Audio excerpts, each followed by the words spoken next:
নমস্কার বন্ধুরা, আইপিএল 2027 সালে লখনৌ সুপার জায়েন্টের ক্যাপ্টেন থাকবেন না ঋষভ পান্ত। তিনি নিজে থেকেই এই সিদ্ধান্ত নিয়েছেন। লখনৌ সুপার জায়েন্ট আনুষ্ঠানিকভাবে এটি ঘোষণা করেছে। অধিনায়কত্ব পদ থেকে সরে দাঁড়ানোর জন্য এলএসজি ম্যানেজমেন্টকে তিনি পত্র দিয়েছিলেন।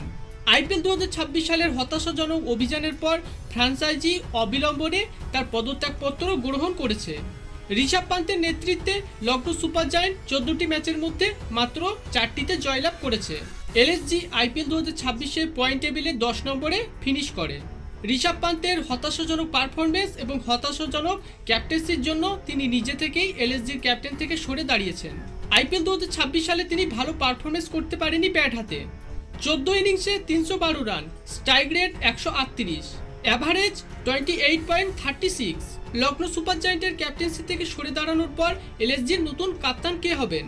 আইপিএল 2027 সালে লখনৌর নতুন ক্যাপ্টেন হতে পারেন মিচেল মার্শ অথবা অ্যাডাম মাকরাম। ঋষভ পান্ত এলএসজির ক্যাপ্টেন থেকে সরে দাঁড়ানো নিয়ে আপনার কি বক্তব্য রয়েছে তা কমেন্টে অবশ্যই জানাবেন।